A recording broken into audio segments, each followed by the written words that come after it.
Good morning, my friends, relatives, family of Yellow Quill, membership both on and off reserve. My name is Terry and I'm from the reserve. I grew up there. I was raised there by my grandparents, late Ellen Kashenu and late Frank Yellow Quill.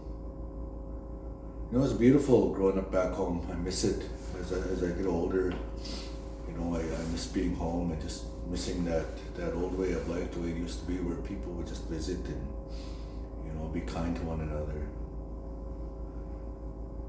It's very sad today that, you know, we're battling our own people back home with the rumors, the gossip, the lies,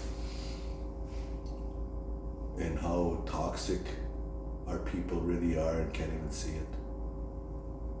Feeding into something that's just meant to mislead and just meant to corrupt or meant to oppress people. Our leadership today, you know, when back from what I remember, they were all about people. They were all about membership gatherings, and they all spoke. They were all able to speak their concerns freely without judgment. I've never heard them argue. I've never heard them blame, and I've never ever heard them point fingers or accuse one another of things. They talked in a way, in a language to where you know, they would just sit there and acknowledge what each and everyone said. I remember that even as a child. I remember our grandmas, when they would see each other at the band office, they would hug and they would kiss. They would kiss each other on the lips. I remember that, and that's how close and loving they were. They really loved one another. They really cared for each other. You know, I've stayed quiet for a long time because, for me, I realized as time went on that it would be pointless. It would be pointless for me to even try to defend myself, because people are stuck in their own way of thought today. People are stuck in believing the first bad thing they hear today.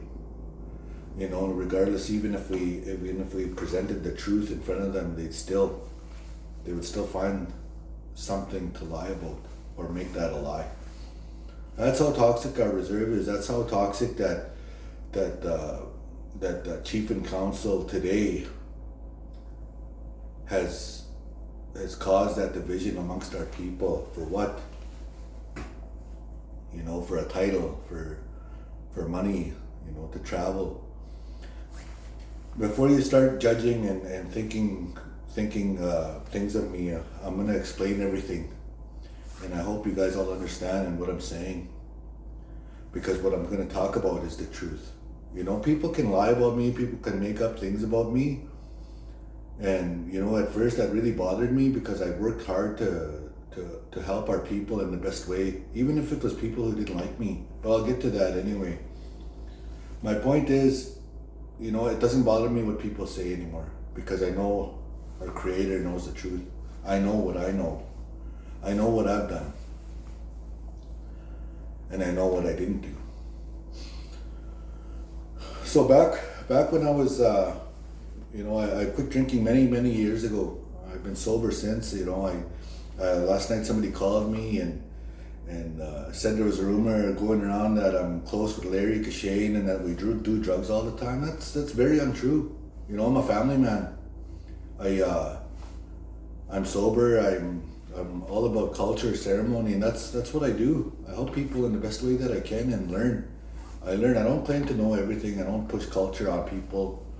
You know, I go out there to serve our Creator and help our people in the best way that I can. I'm not perfect, but I am sober, and I am loyal to our Creator and our traditional ways of life. And okay, but when I went sober years back, this was way before my son was born. Around the time maybe my mom passed away is when I actually did quit drinking. My mom passed away My son would be 26 this year, so she passed away 27 years ago. But anyway,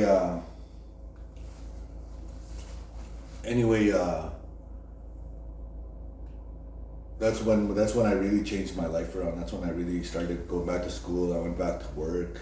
I knew I had a son to support, because his mom at the time was pregnant, and my mom passed away, and then 2 weeks later we found out my partner was pregnant, and that was a happy and sad time of my life.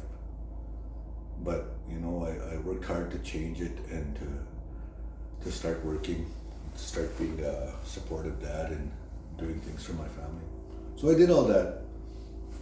I gained full-time employment with Canadian Tire, and it was back then I think minimum wage was like $3.25, and I was getting like $300 every 2 weeks or something like that. It was really not as much as today's paychecks, but rent back then was pretty cheap too. Rent was like $275, $310, $350, things like that. I was very young at that time, but car payments were only like $200, and I remember my car payment was only like $210 a month when I got a brand new vehicle at that time. So I'm gonna try and make this as short as I can possible to get to where I left the community. When I worked hard to work my way up in the Canadian Tire company. I went from part-time to full-time I didn't make supervisor. I went straight to department manager. From department manager, I went to store manager, and then I went to GM. GM and store manager are basically the same title, but anyway, I did work my way up to that, and in all those years, it was well over 12 years I worked for Canadian Tire, and it helped me to become a good person. Like it helped me to be compassionate and understand people, to understand people's actions or emotions, and how they operate each day, or when something's bothering somebody, and how to talk to somebody and how to help them in the best way. And I've done all that. I've learned about people, and we're all the same. There's no oh, he's a Munoz, or that's the Cree way, or that's the Sioux way. It's just there's only one way. That's our Creator's way. He all created us. We all have the same organs, the same brain, same thoughts, same vision, same sight, same hearing, everything. We're all human. We just have different skin. He gave us different languages. He gave us different ways to connect with him. So people got to understand that, that's what causes that division amongst our people. Once we start idolizing a man or a woman and thinking that they have some kind of power, and that's not true. We're just people. Creator is the true power. Creator assigns his helpers, and he gives them power to do what they choose to do if they decide to help. That's the best way I could explain that. And I don't mean to offend anybody or anything like that. I'm not here to try and cause an argument or upset anybody. I'm tired of carrying lies or holding in things that people need to know and understand. When I got tired of working in the city, I decided I want to go back home and help our people. I miss the community. I miss the country life, and I moved back. The last place that I worked with was Humboldt Canadian Tire. That's the last place that I managed. I was living in Fishing Lake at the time, and when I moved back from Regina, I moved to Wadena, and then from Wadena I met somebody, stayed there for a while, and then I was working in Humboldt, and I was tired of traveling because I almost got into an accident. I hit black ice with I had a Mustang that time, and I almost ran into a semi. So it kind of scared me and made me understand that I can't be traveling like that because that could happen anytime. So I quit. My job. I let them know that I won't be traveling like that anymore. So I went back home to Yellow Quill. I went to go ask if there was work anywhere, and I applied at the store.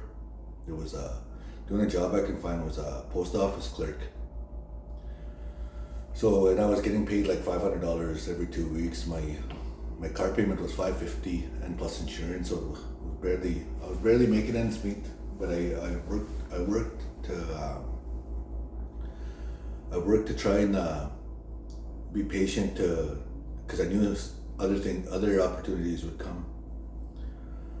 So anyway, I asked the manager at that time if I could get help, if I could apply and get part-time hours being a gas jockey. So I did that, and it really helped me out with subsidizing my other payments that I needed. Even though I worked from at the post office and came back in the evening to pump gas. It was very fun because I got to meet the people back home. And then I was there for a short while, and then lands manager position came up.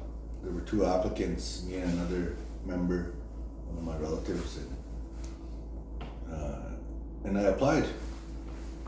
And then he approached me. We weren't on talking terms for years, and then when I moved back home, we started talking again. I thought we were going to be friends again because we were friends since kindergarten. Anyway,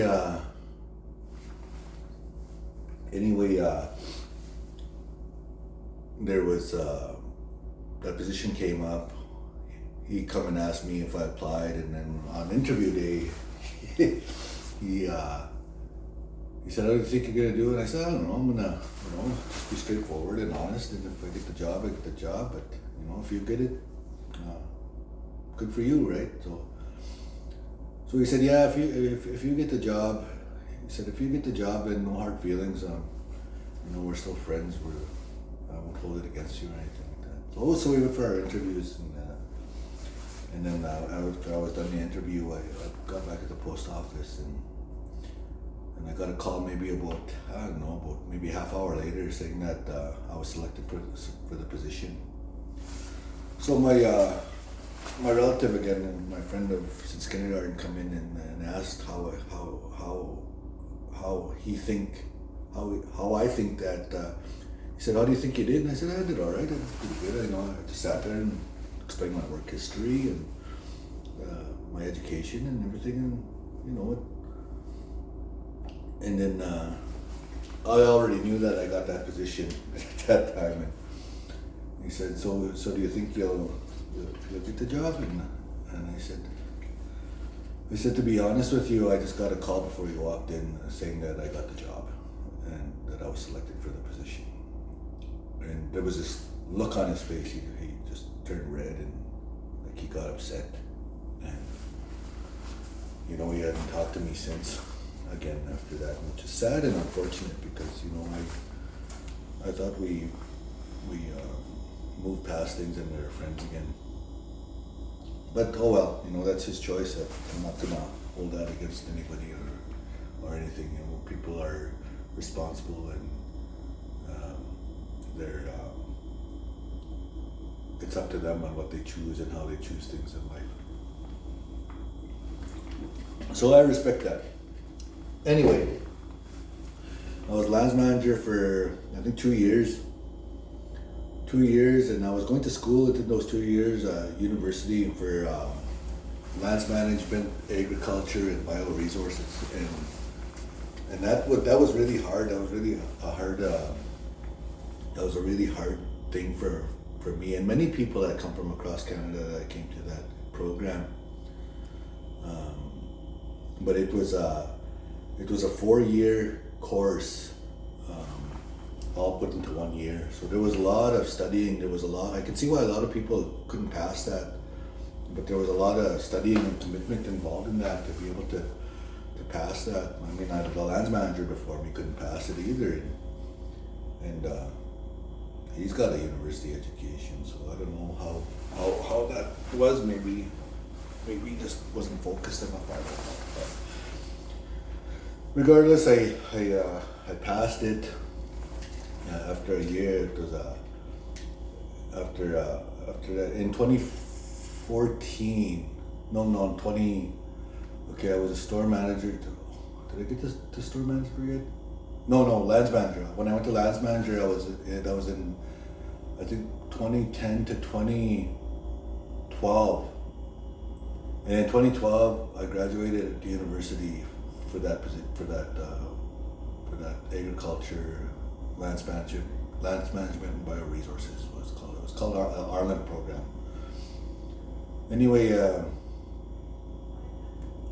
Anyway, there's people out there that claim that it's not an education, but it is. It's 4 year. It's a 4-year schooling, all intact in 1 year. So that's what makes it so intense to study, and you go 2 weeks at a time for classes and things like that, and try to balance your work at the same time. But regardless, I passed it. I graduated. The day after graduation, Larry Kashing was chief at the time, and the very next day I was walking to the office to my job, because me passing that course was bringing in more funding. My salary was supposed to go up to something like $80,000, and it wasn't that I was about money or anything like that, but that's what that program was about.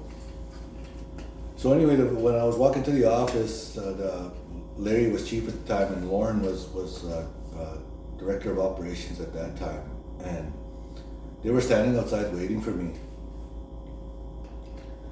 And they explained to me that what they said was, our store really needs help. What do you think of us transferring you over there?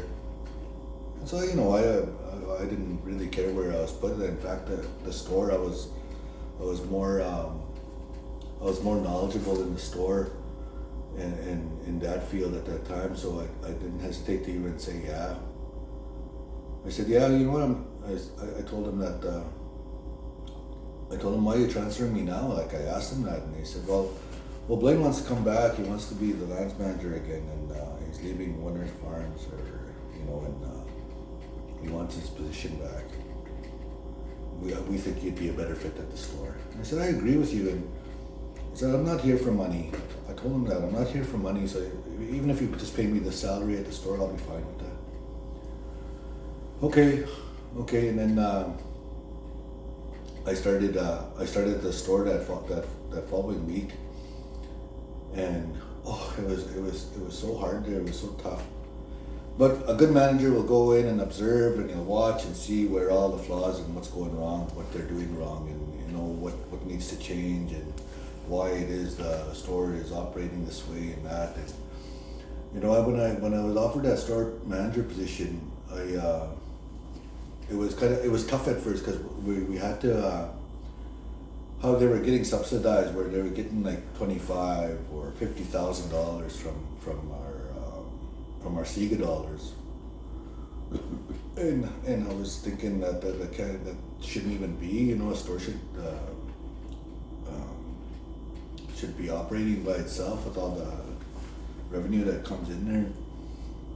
But I did a lot of digging. I did a lot of research. I studied how the payroll was done. I studied how the percentage on prices, all those things that market value, and there was just so much to it, and I wasn't gonna quit. As hard and as almost impossible as it seemed to fix that store, I worked at it, and I worked hard, and the first 3 weeks to a month, I was observing and watching the supervisors at what they were doing, how they were operating, and it wasn't even, and not to put them down or not to even say anything bad about them, because I'm not, but they didn't know how to run a business. They didn't know how to operate like a percentage or to make a profit on certain items like fast foods, like chips and pop and stuff like that, or gas. You know, and people don't understand that there is no money in gas. You know, you pay $1.10 a liter for gas, get 5,000 liters, and that's what you're selling gas for, $1.10. Or a lot of people don't know that milk is very expensive to buy. When I was there, it was like $9 to buy, but we sold it for like $4.80 or $5.50 or something like that, or $6. You know, that's always a money loss product. But then there's always the hot buys too, like your gum, your chocolate bars, bestsellers, and you know, cigarettes. Like the cigarettes were a big thing. You know, you had to figure out. There's no losing money in cigarettes and tobacco or gas, because that rebate always comes back the same. When I was at the store, I found that there was the taxes weren't being collected, like our rebates weren't being collected, and when I got the officials to come in from Regina to come and install that real time, it's called, for the, so it records like say it's 25 cents per stick per pack of cigarettes. That's how much you get back for every pack you sell, or a gram of tobacco, you get so much back. So anyway, if we pay $10.50 for a pack of smokes from the supplier, we could sell it at $10.50 and we still make money regardless, because of the tax rebate we get back. So anyway, I found that we had about 100, I think it was 120,000 or something like that were unclaimed dollars. So when we got that back, we got, for the first payment was like $60-some thousand, but Slusar took 10% of that, and then the other half of that payment came, and then he took 10% of that, and then we started getting rebates, and our rebates were anywhere from 21,000 to 26,000 every 2 weeks. That's how we were operating. That's how we were, supporting the store, and you know, everybody was paid on time. Bills were paid on time. I got the store out of debt. You know, but at that time, the store, before I got to the store, it was actually facing lawsuits from vendors. It was facing the reserve was facing third party, and nobody wanted to come out and supply our store without certified payment up front, which was tough. I mean, I went all over trying to find the best gas, you know, and the only gas that would come out was TR Petroleum from Saskatoon, and they wanted 14 grand up front, and we didn't have that at that time. This was before I got the rebates and everything, all that money. But anyway, I went to Wadena, to Petro-Canada. I said, Petro-Canada is the best gas. It's like the leading gas because it has all the cleaning additives in it like that. So I went to talk to Jerry there and explained to him my work history and what I'm doing, and you know, he said that I seemed like a smart man, and that he was glad to meet me and that he'll give me a chance. So I was so happy because we got gas. We were getting gas without having to pay certified payment up front, and you know, we're getting gas and then smokes, and then you know, vendors started coming in, and then all of a sudden I didn't have to get certified payment up front, and you know, it was all just like a regular business. You know, you have good standing credit with them, and they continue to have that trust, and they start bringing in, and you know, like there was our regular every 2 week Coke products payment was like over 8,000 every 2 weeks. Our Pratt's bill was really high, like 40 to 60 grand a month, I believe, if not more. And of course there was the Pepsi, the other food, there was the, you know, the sweaters and native art I was bringing in. I was trying to bring as much to the community as I could, and I was trying to I was trying to I was trying to encourage and for our people to work together, because when I hired people at the store, I hired people from the different families. I even hired people from the school, and I encouraged that in our hours. My goal was to have the store open 24 hours to create that job opportunity. So it's 8, 16, 24 hours in a day, so everybody had an 8-hour shift. And everybody was getting paid above average. You know, everybody at that time, you know, had vehicles. You know, they were doing well. We had fun at the store. We all got along. There was no, you know, there was the people that couldn't help but take. You know, those people were terminated accordingly. I didn't press any charges. You know, I thought, you know, I thought I was helping them by not charging them for that, even though they admitted. And it still bit me in the ass after, because, you know, it was their word against mine. And if I did charge them, people would be mad at me, and families would be mad at me. But if I don't charge them, then all of a sudden their word is stronger than yours. So it was a lose-lose for me at that time. And so anyway, I got the store for 2 years. I was happy. I was thankful for, you know, I got to give people opportunities to work, even the ones that never worked before. I trained to do my best to fix them, to help them, not fix them, but to help them, you know, work for a living. So we're in a lot of positions by the end of my by the end of the second year. And within that first month that I started, there was a store consultant who was getting $2,500 every 2 weeks from the band. And I went to talk to Larry, and when he was chief at the time, and Lauren and them, and I said that if I get this store operating smoothly the way it should be, get it out of debt, I want her salary. And they said, yeah, if you can, then we'll give you that salary. And then because the store consultant was from Fishing Lake, and she was getting $2,500 every 2 weeks, only to come to the store once a month to send a little bit of money to the gas payment from the bank. And that was very wrong for me. That didn't sit well with me. And then there was me, who was working hard and doing all these things and working my best which I eventually got the store out of debt and everything like that, and had the store operating smoothly. Renovated it, and then it didn't need renovations after I renovated for a while, but I'll get to that. Anyway, so when I started renovating the store, with monies that we were starting to have extra from the store profits, we were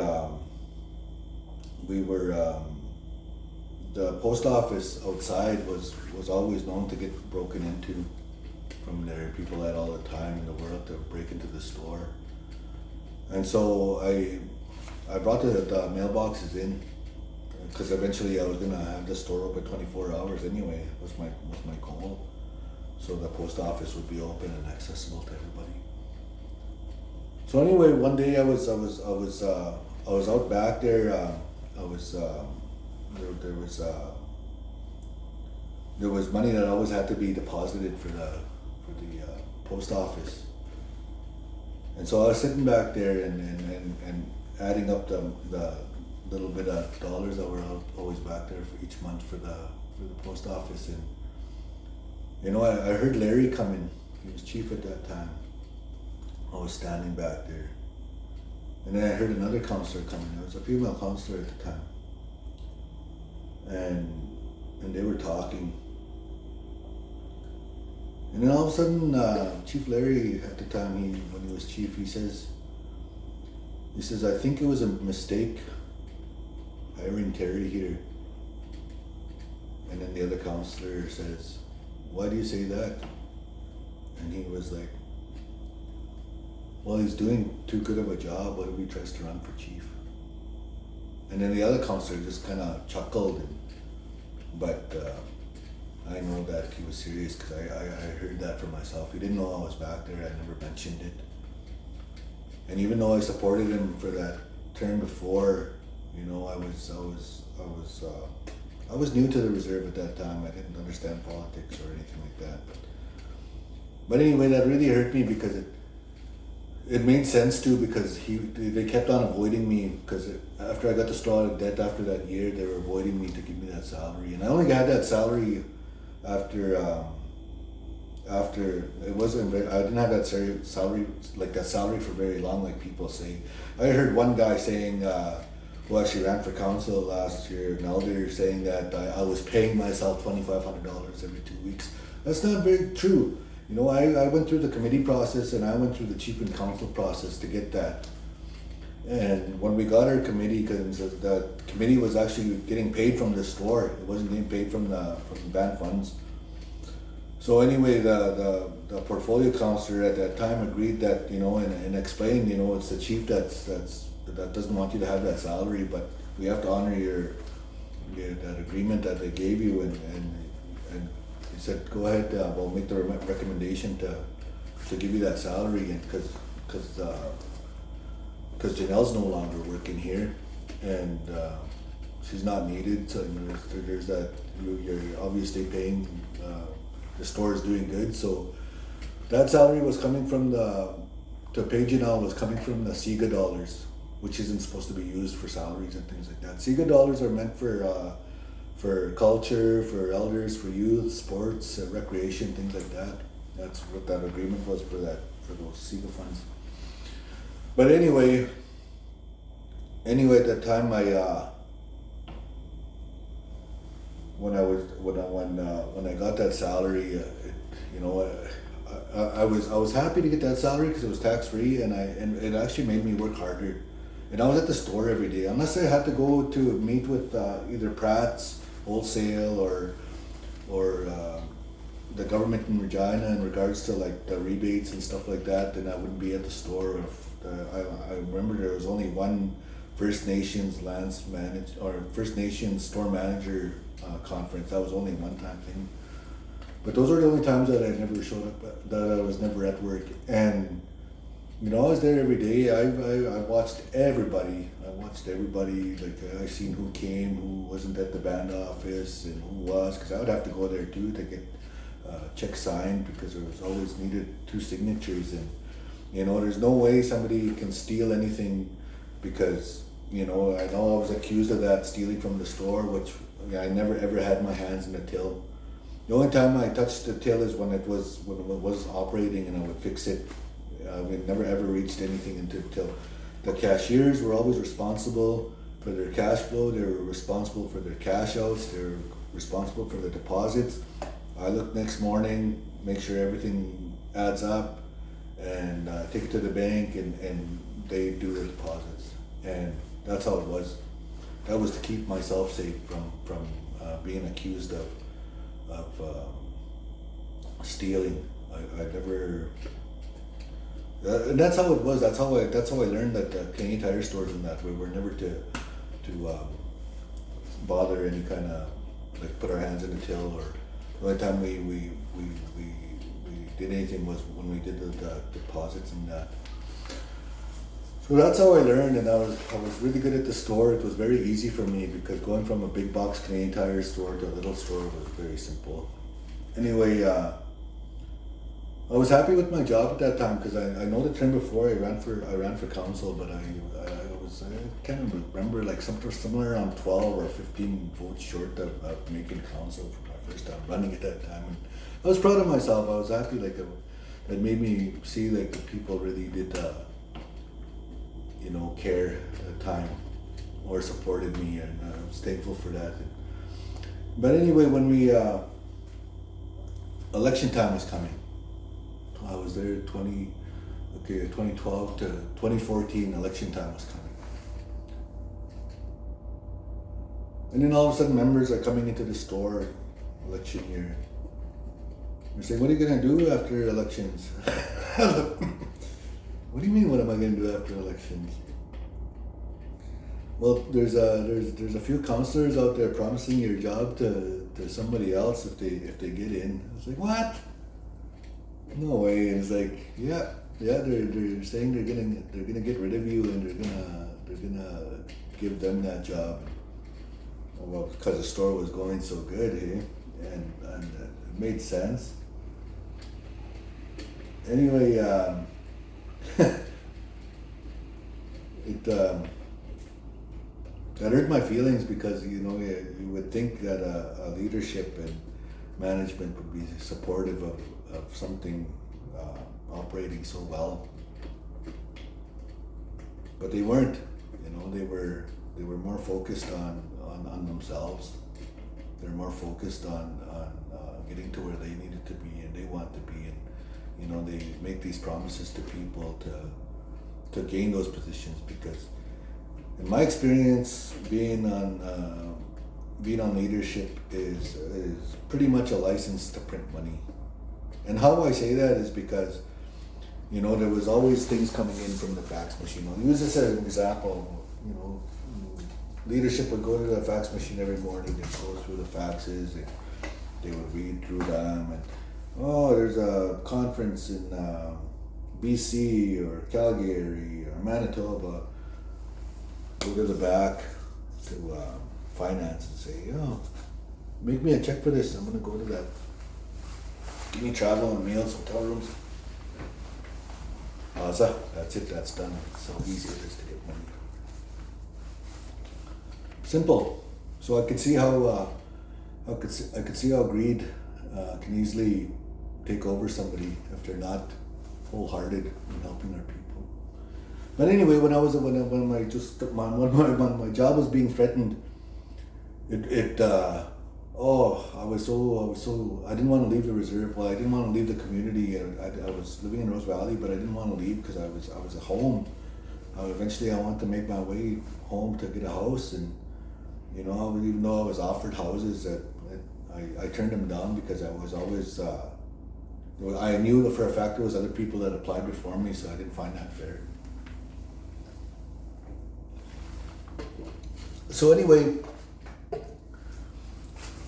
I decided to run for council to stay, because I had a strong feeling that 3 people that were promising my job to other people to get elected were gonna get in. So when I ran for council, I got in. I was happy. I kind of didn't want to. I didn't want to run for council because I was happy at the store, and I thought maybe my job was secure because of that. But I did have a feeling that those 3 people were going to get in, and after elections, they did get in. Those 3 were the ones who got in, and with high votes. And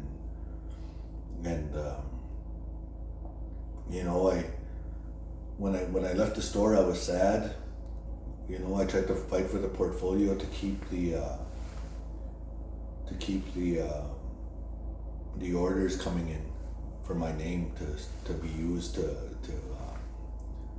so they wouldn't want so they wouldn't have to use that certified payment thing again, because my management credibility there was so strong that the vendors and suppliers were very trusting in me. And all it took was a phone call to say, I need this, and come. So anyway, I guess that's how uneducated people or inexperienced people who don't know anything about a business obviously thought they could just take it over, and that was it.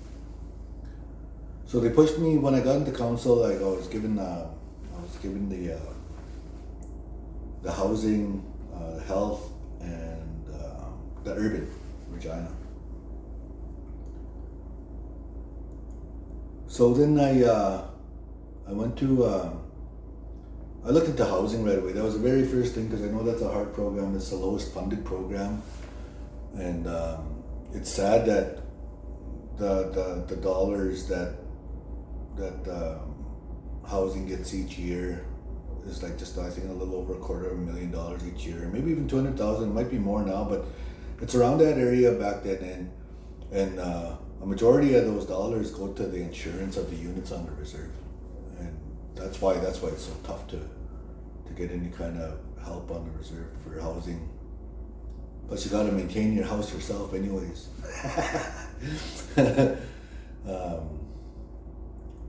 But there's a fine line between when you're given a house, you have to take care of that as your own, because eventually if it's a CMHC house and you pay that mortgage off for 25 years, then that's your house, or it'll stay in the family was the agreements a long time ago, anyways. So too many people are too dependent on when a door breaks or a light bulb goes out, or a window is broken, like things like that. It's easier to care for a house when you know how to take care of things or respect things. I'm not saying anything bad about anybody. It's just a lot of people aren't educated in how to care or take care of a home, and that's one thing that should be implemented. So anyway, I got into housing and I researched housing right away. Why aren't we getting these 10 units every year? It's so easy.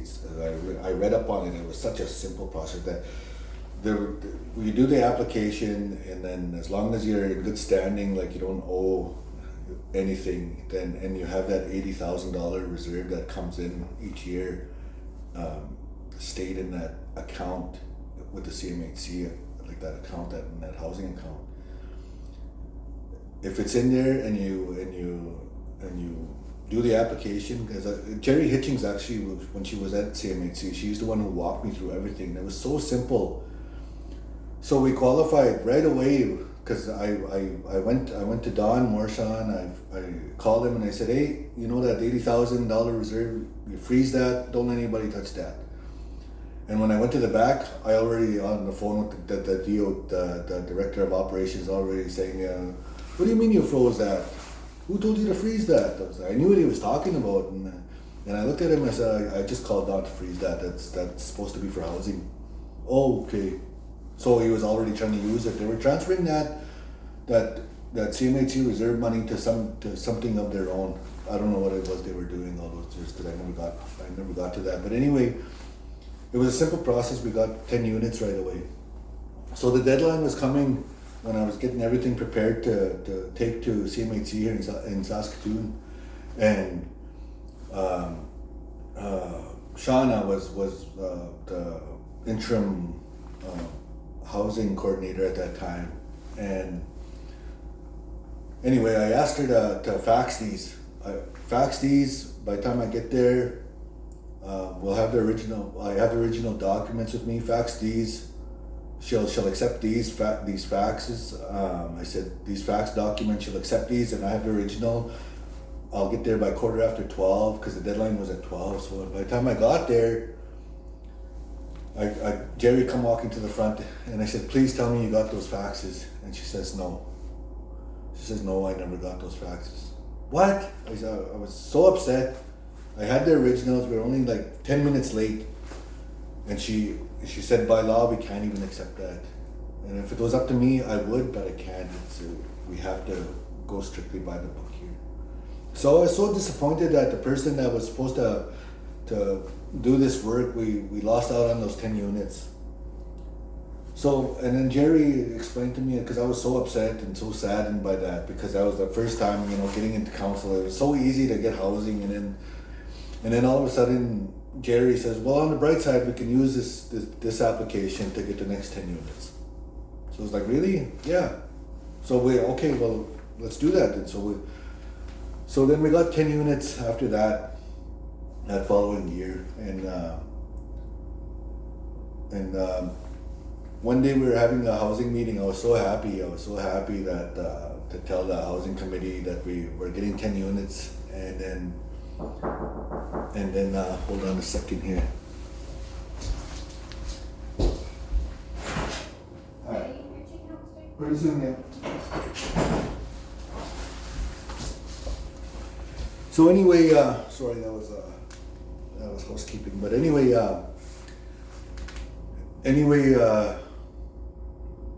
we got the 10 units, and I was so excited because we are gonna get 10 units that following year, and we had to start working on how we were gonna work on that and what kind of houses to get.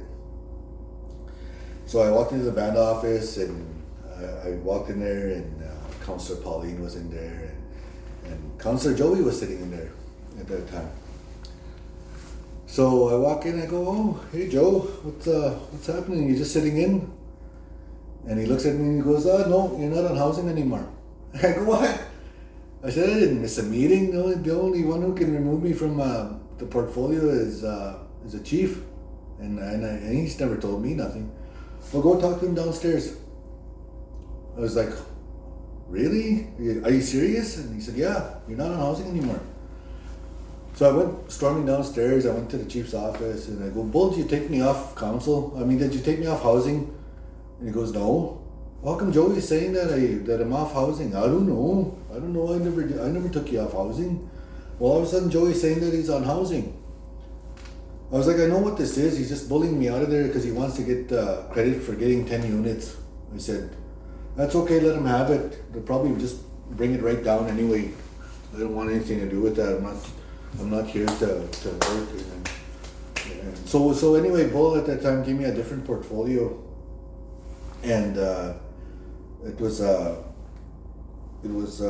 urban Saskatoon, I believe. So anyway, I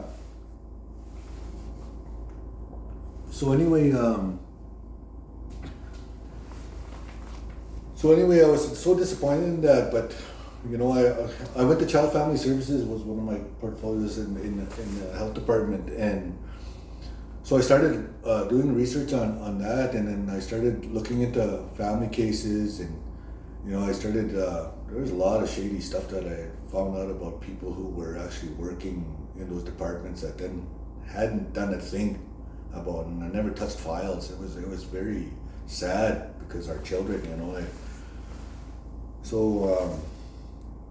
So anyway, I went to CFS, and then I started. She's deceased today. She needed help for like an advocate to help her at court to go speak up for her and her kids. Like she was trying to get one of her relatives' kids back in her care, and so I went to Calgary that time, and then I started talking to one of the workers there, and she told me that there was over 200 kids in care from the community alone. So it really concerned me. I started meeting with them. So then I was thinking, we got to try and bring our kids back home to the families at least, and get them out of care. And so I started talking with the ministry in Calgary, and then we started meeting, and then we were developing a partnership to get our kids that are in Alberta, like the whole province, out of care and bring them back to the family so that they can be with family members at least. So at that time, it took a couple of years to actually work on that. And me and my late uncle Joe, he was counselor at the time. Joe Crow, he was with me all the time. We were always together because we had the same portfolio, and we were always using my vehicle. So, although people would claim separate and travel in the same vehicle to have more money, we weren't about that.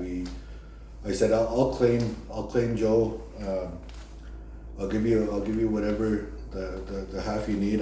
But I'll pay for the rooms and the gas because we're using my truck anyway. Okay, I don't want to do that either.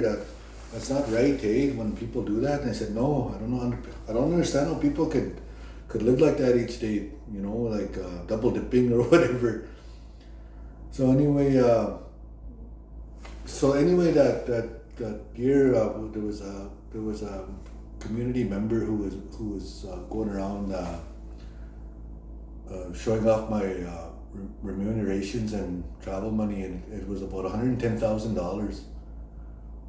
And I honestly didn't know it was that much, but it was because I wasn't allowing Joe to claim those travel funds. It was if we went half and half, it would have balanced out. It would have balanced out to where I wasn't even getting that much. But because we were using my truck, I was claiming those travels to go to the ministry in Calgary, and because we were working on partnership, it was very important for our kids. But that was used against me around election time, saying that I scammed all this money. I didn't scam any of that money. It takes 2 signatures to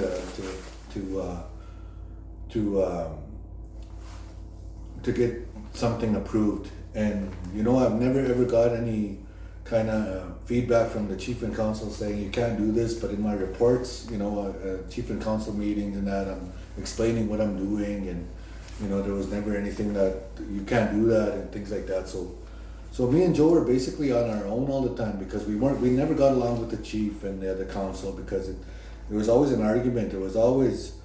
That was the hard thing about being on council, is that when I first got in, I thought yay, I have the opportunity to help our people and community now. Yes, thinking that. But it was so different when I went to a meeting. All of a sudden, fired the entire school. I go, what? You can't do that. Well, we're giving them the option to reapply. I go, you can't do that. I said, that was the portfolio counselors for that already attacking our people right after election, and doing things spiteful and taking revenge on certain people, and I wasn't about that. So I know Vanessa Roper had approached me with that letter, and I seen that, and I advised her to hang on to that letter, and I'll argue for you guys. You guys aren't going to lose your jobs, so don't worry about it. So that was an argument. That was the very first argument that I got into, because they can't just fire an entire school and say that, that just goes to show how inexperienced and how uneducated and how spiteful and mean people can be in that position. So anyway, I said, no, you can't do that. We're not doing that. I don't care what you do. You have to follow the rules, and just like everywhere else, there has to be the 3-strike rule, unless they did something really serious to let them go. But you have to have proof and grounds for that too. And I explained all this, just as I did at every other meetings that we had. For the first 4 months, it was hard. I couldn't sleep. I couldn't sleep at night. I was thinking, is this what chief and council really is about? Because they weren't there to help people. They were there for themselves. They were there for only their families and their supporters. And I wasn't about that. You guys all know that. Even when I was at the store, I didn't favor people. I made sure it was fair for every family member, last name, to come in, work there. That's how we all got along. But anyway, even when I was on council, my family members never came up to me and asked me for a job or anything like that. When my daughter was hired at the health clinic, I had the note taker who was writing minutes. I said, write this down. I'm leaving the room. I'm following the process in our election laws and the election act, and I'm leaving the room so you guys can discuss this matter, because this is a conflict. And I did. So I left the room. I wanted it noted. That was the only time I ever had that kind of situation where a family member was being hired at one of the portfolios that I was holding and working in. So anyway, with that, when I was I couldn't sleep. Like, I wasn't sleeping all through those months. I never had white hair before I was on council, but I started getting white hair a lot because of the stress. Because it wasn't the job that was stressful, it was my colleagues that made it stressful. Because they weren't about helping people, they were there oppressing people. They were there to spite people, they were there to get revenge on people. And that was hard. There's so many things there's so many rumors that are caused by chief and council alone to mislead people, to making people think that they're the ones doing good and the other person's doing bad. And that's the way it was for me. I was constantly fighting for our people, even if it was people that didn't look too highly on me, or didn't care for me, or didn't bother to say hi to me, or I've always argued for what was right. I did that, like the school for one. I never once got thank you for saving our jobs or anything like that, or you can't just hire somebody like that. you have to post that job. You can't just transfer somebody like that. They said we're here to be fair to people, to give them a chance at applying for those positions, not just favoring somebody and giving it to them. And that's the way it was. Like when somebody wasn't doing right in one position, and I would say, this person isn't doing right, because at that time when I was on health, there was a counselor that wasn't even coming to meetings, and me and Joe were always there, and because there was only two of us needed, but one of the other counselors convinced our chief to put the other counselor in with us, and I think it was just to keep an eye on us, or to report back to her on what was going on, because we were doing really well there. Even creating jobs, helping our elders, even if they were just sitting there and talking to one person, we thought of things like that. So anyway, when that other counselor was put in there, that counselor wasn't showing up, but the receptionist at the time was a guy, and I kept on saying, void those checks, send them back to the office, and the counselor didn't show. But he was piling them up for her, and she would take them. And that was so wrong. Like, you just don't do things like that. There was a time where we had to go, and all the chief and council were needed at the ministry in Calgary, so we all went over there at that time to meet kids, and to meet the kids that are in care, and to meet with the ministry, and how close we were getting to this partnership. And we're supposed to, when we were done that, it was gonna be a few more months before we get to actually signing the BCR to get that partnership in line and start working to get our kids home. So anyway, there was two counselors that said that wouldn't make it, and the travel checks were actually $1,500 that time to go over there. And those counselors disgusted me, because they said they weren't going, but they went and picked up those checks anyway. And if you even wanna message me, you can tell me, ask me who, and I'll tell you, because I'm not gonna lie. People need to be accountable to these things. That receptionist did wrong there by hanging on to those checks and then giving them to that counselor without, they were supposed to be voided from my direction, because you're supposed to attend a meeting to receive those, and that counselor didn't. So anyway, I was terminating this receptionist for doing that, because I was so wrong. But all of a sudden, a lateral transfer to finance.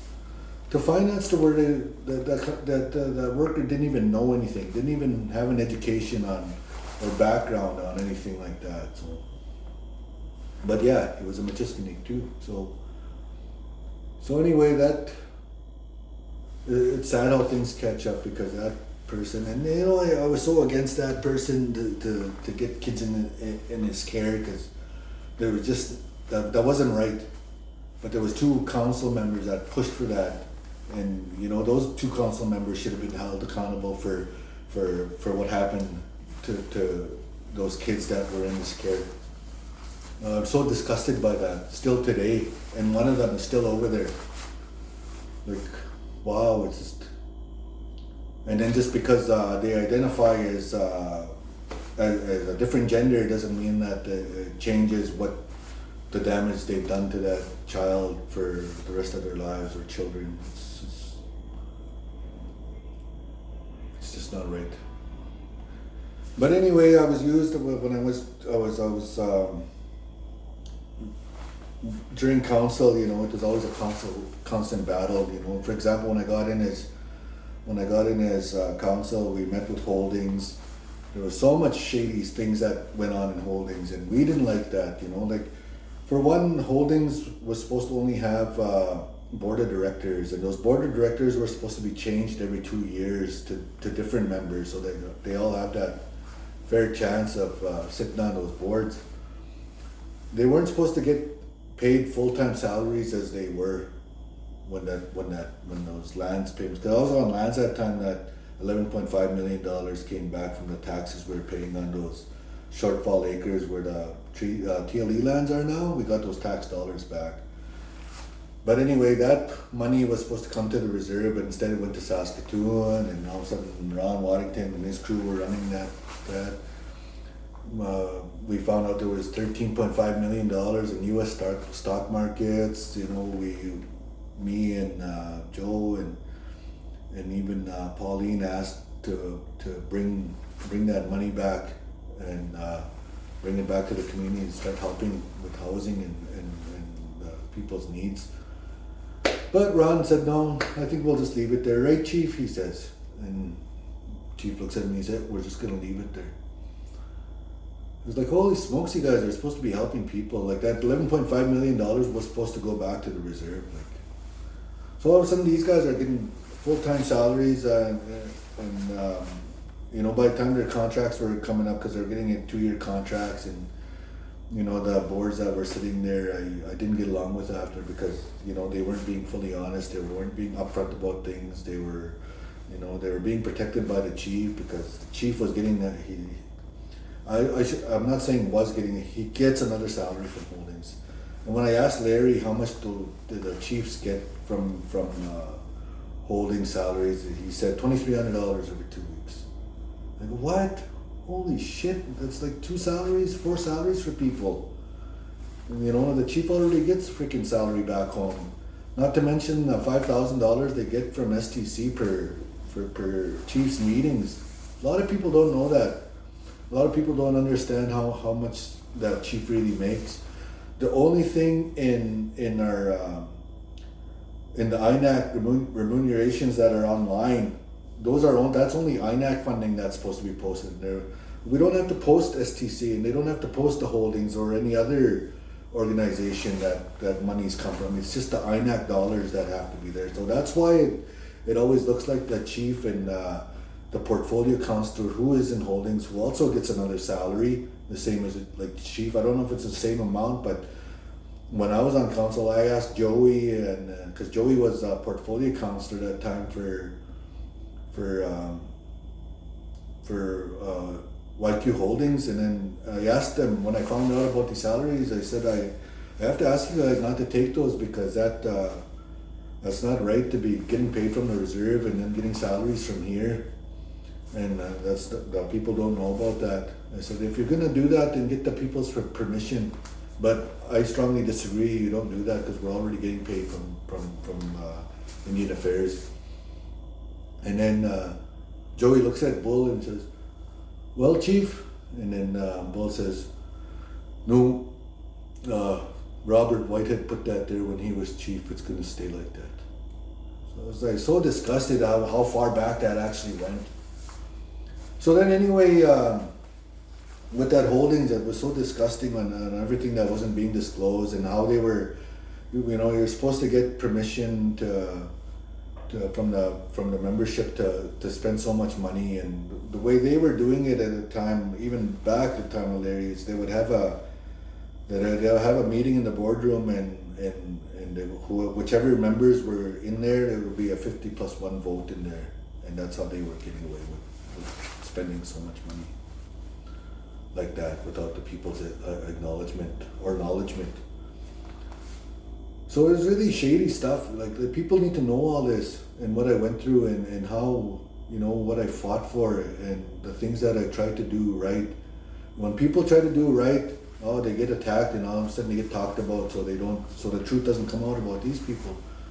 When holdings, you know, when those contracts were coming up, in that 2 years, I read the contract, and I said, we're supposed to be changing this board every 2 years, as it states in that, because I read up on that in that agreement. And I said, look at this, it doesn't even show your salary amount that you get each year.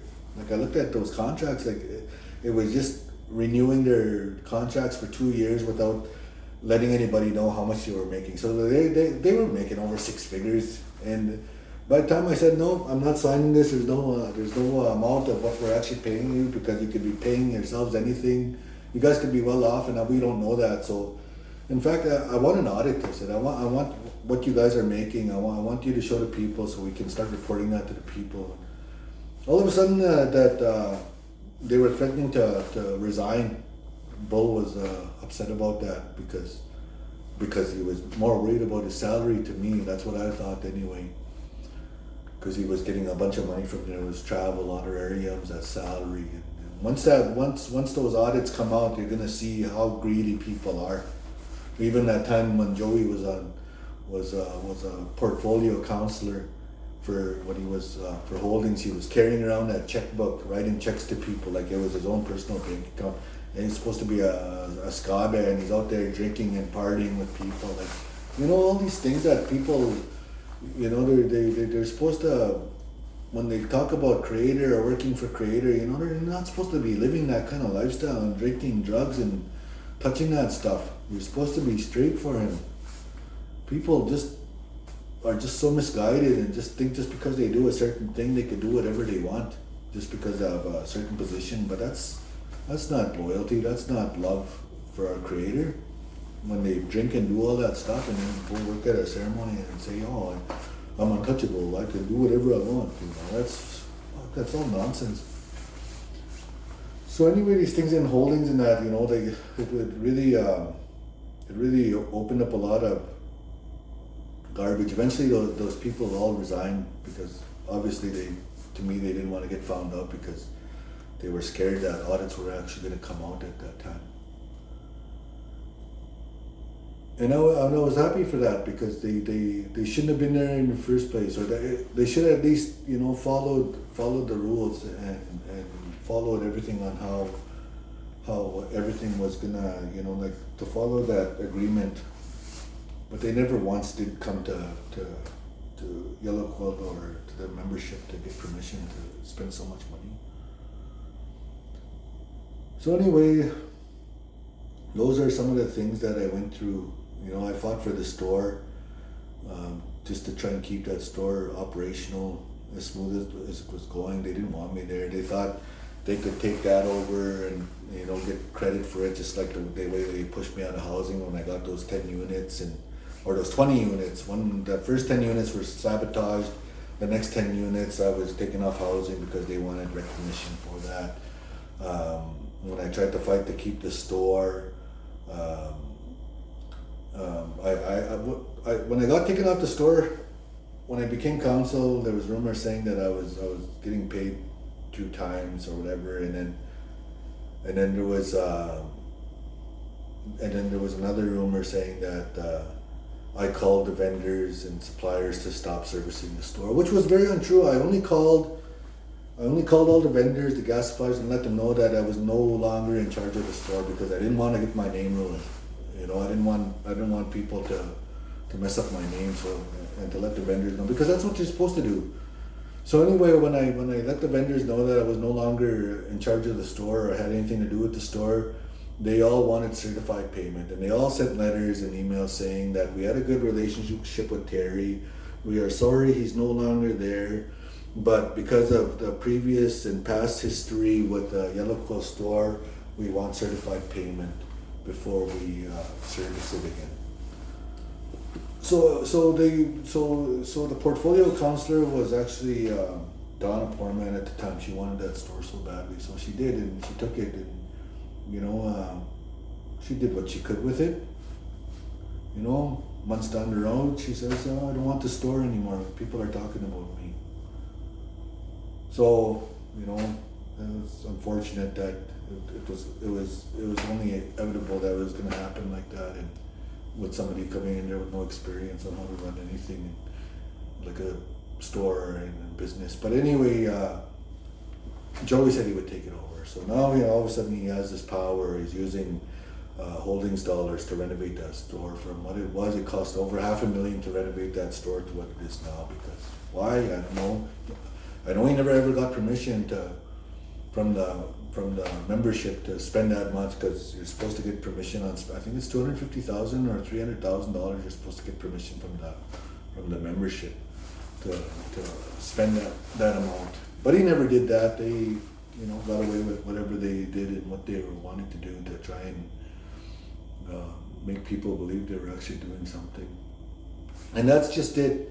They pose today, and chief and council, it's getting worse and worse, and people, they, without showing any kind of documentation, without showing any kind of proof, without being transparent or accountable to things, it's just hearsay, it's just word of mouth. If this leadership is doing anything, they wouldn't hesitate to even show it off, because they'd be proud and try to get people off their backs of getting mad at them or rumors. And that's the big thing about chief and council, is that as soon as you're in that position, you get calls every day, 50, 100 calls, all times of the day and night. Oh, I need a ride. Oh, I need $50. Oh, I need my rent paid. Oh, my motor went on my car. Can you help me? I've helped a lot of people. And that's what makes it hard, is like more than half of the salary that we get goes back to the people. Because it gets stressful when people always calling every day. Can you help me out? Can you help me out? You hear that every day, and it gets stressful. It makes it hard to focus on what we're actually there for. That's how it was for me. And I didn't say no to people. I said no to the ones that were drinking or doing drugs. I always said that I couldn't help that way. That's not what I'm here to support. I said it in a good way, but I would help with like clothing or shoes or a ride, things like that, food, like things like that. I helped a lot with. I've helped people, like, they can get their license, get a job, things like that. It was, but there was other things that I wanted to talk about, like even Larry. I supported Larry that first term when I got to the reserve, because I seen that it seemed like he was doing good. But I observed when I was at the store, I never ever seen, in his last term there, he maybe came to the store maybe 4 times, if that, at the store, at the band office. Because I was always at the store and band office. I had to get a lot of documents signed, or, like checks made and stuff like that, or checks signed, or things like that. And, that's what turned me off about that, is that he wasn't there. He wasn't there for the people. He wasn't there. And then I know one of the members that work back there in the office right now. I think it was 2 days before that term end for Larry, when he was chief. I walked to the back of the office there, and I'm not gonna say her name right now, but I asked, "Are you okay?" And she was like, "No." I go, "What's wrong?" She said, I had to make a $15,000 check, and it didn't sit right with me. Oh, $15,000 check to who? To Larry, under his wife's name. And I was like, "For what?" For this invoice right here. So I looked at this invoice, and it was like, oh, this, and it was just, you could just tell it was just like made Nuchigo, hey, like Mama's East, and then it said $15,000 did work for the band. And I said, well, where's the actual work? Anybody can make an invoice like this, but where's the actual work to back this up? And she said, he didn't have that. And then I was like, well, call and cancel that check, because I was a manager for the band, so I had that authority to say that. So anyway, she called the bank, said cancel that check, and then I think it was like a couple minutes later, Larry called back and said that the check didn't clear, and then worker said, I was told to cancel it. And he says, alrighty, and that was it, that was that. But that disgusted me because, the time I was supporting him, when I was taking supporters from Edmonton to Calgary to vote at those polls, to help Larry out that time, I didn't ask any money from him when I got there. I said, well, good luck. And he pulled out this wad of $100 bills and goes, here's for gas. And I was thinking, where the heck would he get that kind of money from? Do chiefs actually really get that kind of money? This was before I even knew about politics and that, and the way it runs and operates. So when that invoice came in like that for $15,000 just before term end, that's how he was getting campaign money. So that disgusted me, and I know that there's records of that check somewhere.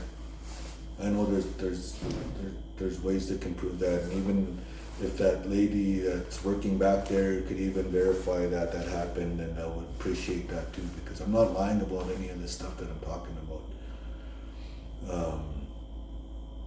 You know, people shouldn't be taking salaries. People should be consulting the people. Even when that election act was drafted and made in 1991, in that election act it states that policies will go to a band assembly on 50+1 vote to make those policies legal. Not once has any of those policies that have been created since have actually gone to a band meeting to get permission to make that a law.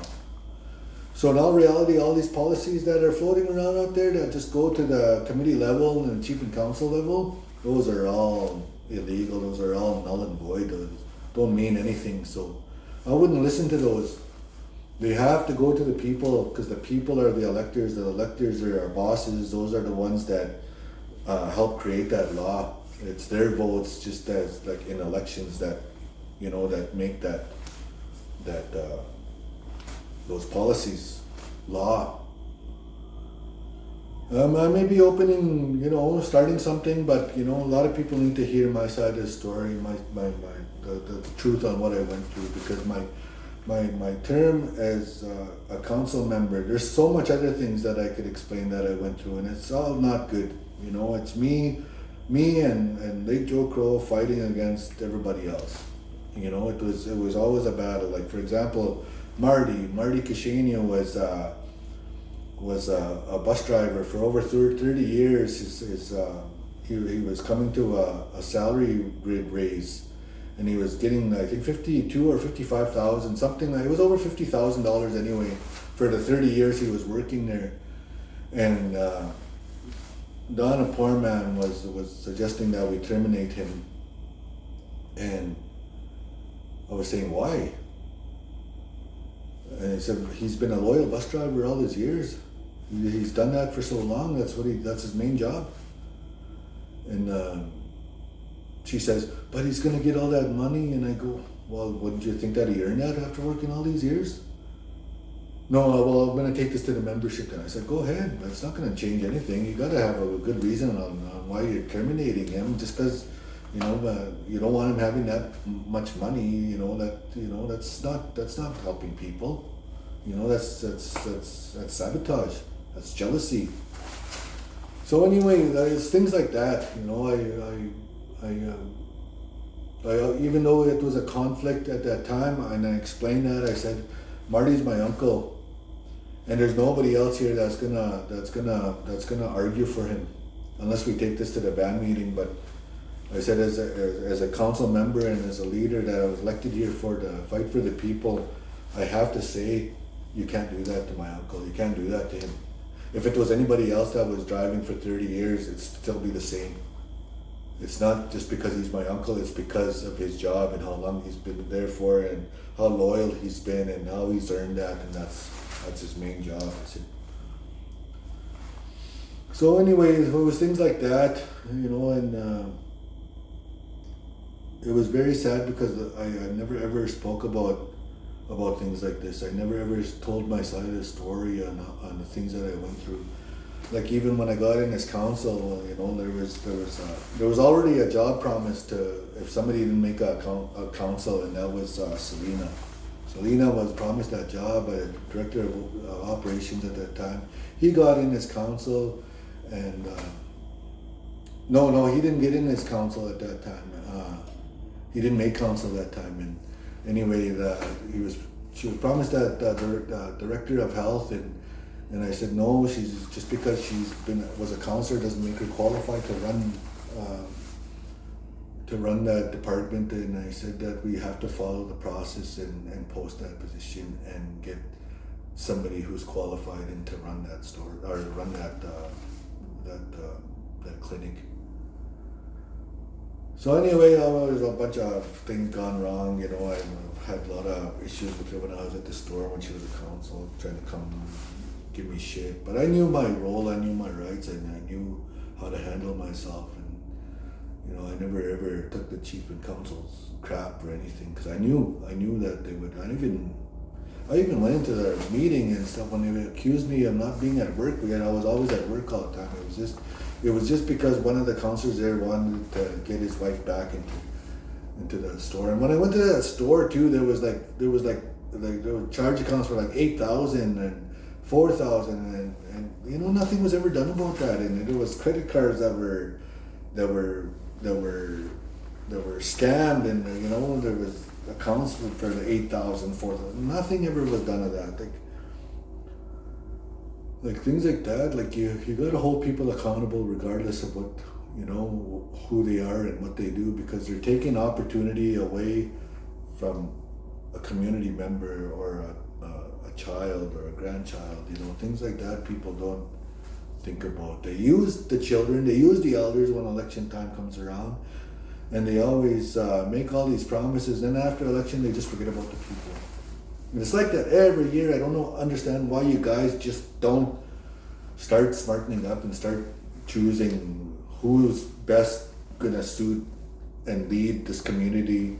Because a chief is supposed to control his council. The council are supposed to do the reporting every quarterly, 4 times a year. If they miss 3 consecutive meetings, then that's grounds to oust any chief or council if they miss 3 consecutive meetings.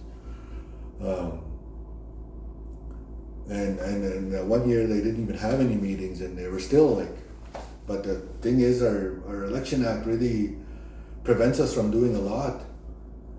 And now, we don't even have a tribunal. Like this election too was illegal, because in our election act it states on the 3rd Thursday we're supposed to pick this, but yet because one of the councilors said the lawyer advised to move it a week ahead, and all these people that were planning to come and choose the electoral officer and the tribunal members, they didn't get to have that because it wasn't proper notice. But everybody was selected for that because that's law. So they broke that law. They didn't follow that election act law. So that to me is a legal election. When we all voted, it states in our election act that like Burke, our election officer before, always had professional numbered ballots, because it states that in our election act is the electoral officer is to have professional numbered ballots made. And the reason why for the numbers is because each member is to know what number card they got to vote on. Like the 1 year I voted on 21 or something like that, but this last election they were just photocopied. They were just photocopied again, and there was no numbers. They weren't even professional. So that went against our election act. That was illegal. Burke had those. He did everything by the book, and that's why they didn't want him. So if you're photocopying ballots, it's easy to. I'm not accusing, but it is. I'm just saying it. When you're photocopying ballots, it's easy to sabotage the election. It's easy to fix an election. That's one thing to keep in mind, and that's one thing that people should know when they're voting, is to look and see that those are professional numbered ballots made, as stated in our election act. Roseanne Antoine ran the election 1 year. I was against that because she was saying that she was certified with INAC, and she really convinced they really convinced her that she was certified. I called INAC the very next day to see if she was certified, and they didn't even have no name of her or records or anything. So I called the director of operations, say, you got to call her another meeting because she's not certified. And no, we could do whatever we want. We're custom. We'll just keep it like that. I was like, oh, that was wrong. But those are, when we voted in Calgary, she didn't even have the ballot boxes sealed or locked, and that was really concerning to me. But still, the election was run, and again, that person got in.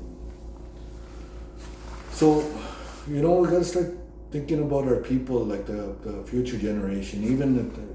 I understand why people want cows and plows, but the leadership really needs to explain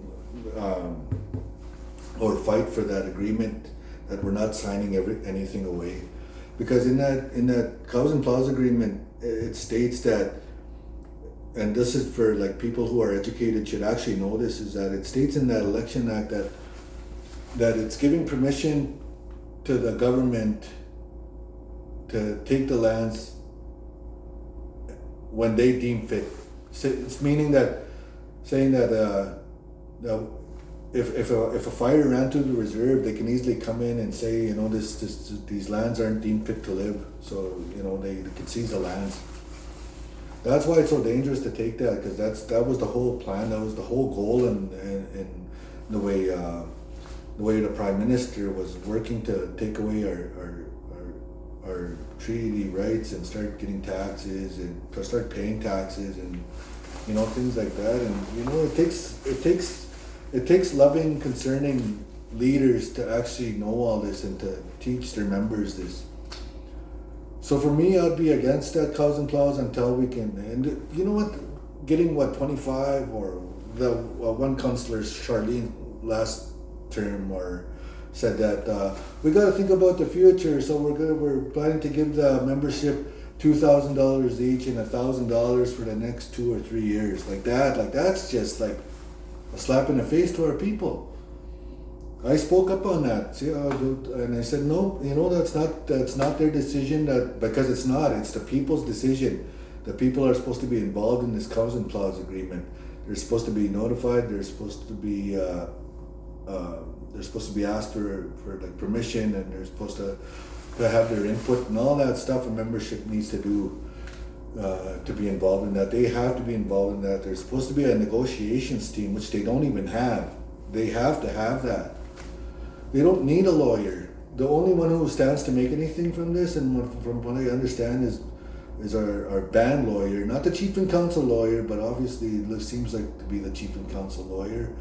But the band lawyer stands to make $18 million is what I was told.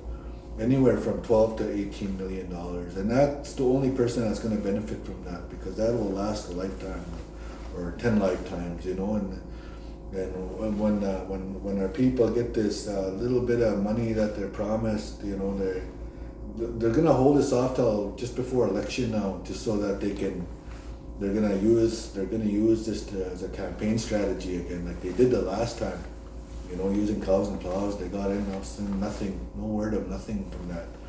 But it's good too, because the people need to understand that they shouldn't be signing over something that doesn't belong to them, and because that belongs to our future generations, right? Our children, our grandchildren, and so on. So anyway, when you know, I would strongly advise to keep an eye on things as we have been. There's a lot of frustration. People are frustrated now, and you know, people need to know what's going on.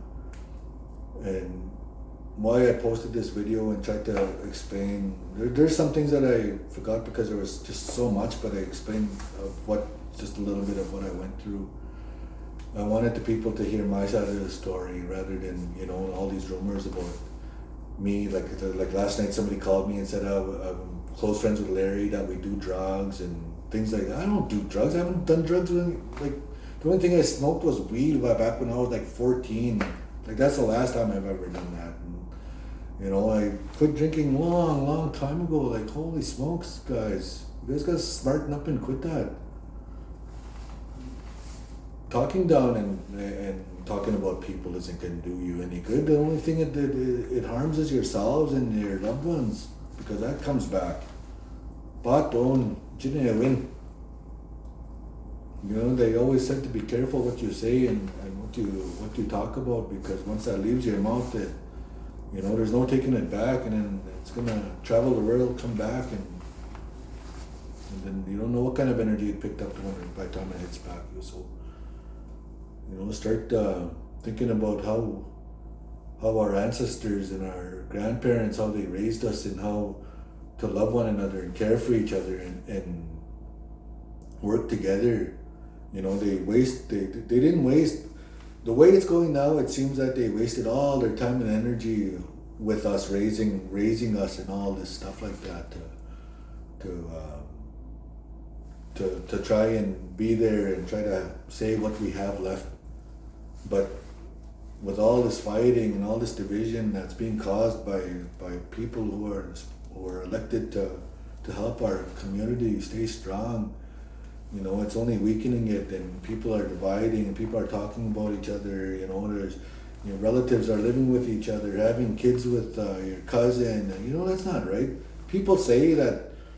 People say it's okay to do that. It's not okay to incest. It's not okay to mix those bloodlines. You know, I've done that because I didn't know any better. You know, I have a daughter with Charlene Pequawquit, and our grandpas were brothers. And, you know, I didn't know that. I was only, what, 15, 16 when I met her. I was in the city. She was in a care home, going under a different name. Like, shit, I didn't know that. So, but then I was just a kid, and then, you know, you know, I can't say that I regret my daughter and my grandkids, because, you know, I love them very dearly, and, you know, but, you know, if I had known any better, then, you know, I probably would never did that time. But even that's just like saying that I don't know. We all make mistakes. We learn from them. I didn't pursue that relationship after because of that, and, you know, the guilt got to me, and you know, I ended up staying away from people from the reserve, or, you know, like I always ended up looking for a partner somewhere far away. But that's because I learned from my mistakes like that too. And anyway, I'm not saying anything bad. You know, like, people today, they think it's okay to have kids with your relatives. I know it's not. I've been going to ceremonies. I've heard this from the elders. You know, they talked about back then when we'd be going to feasts and that, they talked about incest with is a part of it. If there's too much, it will be the end of the world. They used to talk about that. So yeah, people like say my Auntie Edna and her partner, you know, her mom and his dad were brother and sister, and now their daughter and my cousin, you know, the Stewie, they're together and they're like brother and sister, you know. That's, and then, you know, for a parent to say that's okay to do that, it's not. It's really not. You know what I mean? You can't convince otherwise. I understand when the Indian agent and the RCMP wouldn't let our people leave the reserve, and how people had those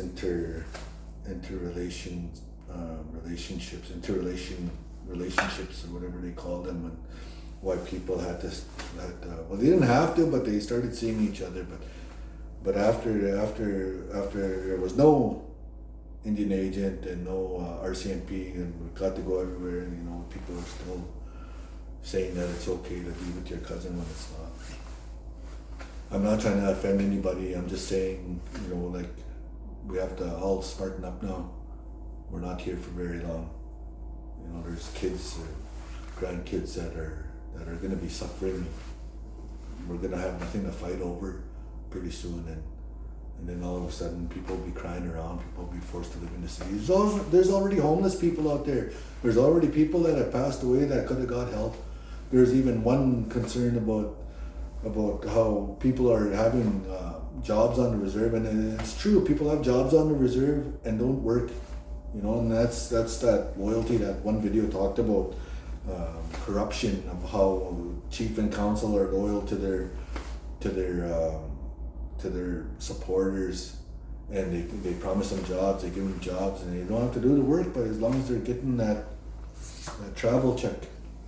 I want to go here. Oh yeah, let's go. Let's all go there. You know, I never abused that. I've never abused that kind of thing. I worked hard, because I worked hard all my years. Even when I was on the reserve, I worked hard. And the people that worked with me, like say Morningstar, Nowakius, she was hands-on. She knew everything. She is very smart, and I couldn't run that store without her, because she looked on, even just if we were missing a penny off, she would find it. That's how good she is. So don't underestimate people. Don't judge people until you actually hear the other side of the story, because there's always two sides to every story. You may not like the truth, but it is the truth, and that's for you to actually comprehend and acknowledge and take in. And you have kids, you have grandkids, you know, you got great grandkids. You got to think about those ones, because, you know, that fighting, jealousy, that's only gonna hurt them in the end. You know, if we don't stop fighting and if we don't start working together, then you know that a true leader would be helping his people and not depressing them. And I said that before, so keep that in mind. So you guys all have a good day. If you guys have any questions or concerns or anything like that, you can inbox me. I will block all negative comments if they're like if I know that they're just accusations with you know, I will block that person. So, but I don't mean to be hateful. I just don't have no. I'm 50 years old now. I don't have no time to live with that kind of crap each day. So have a good day, guys. I love you all.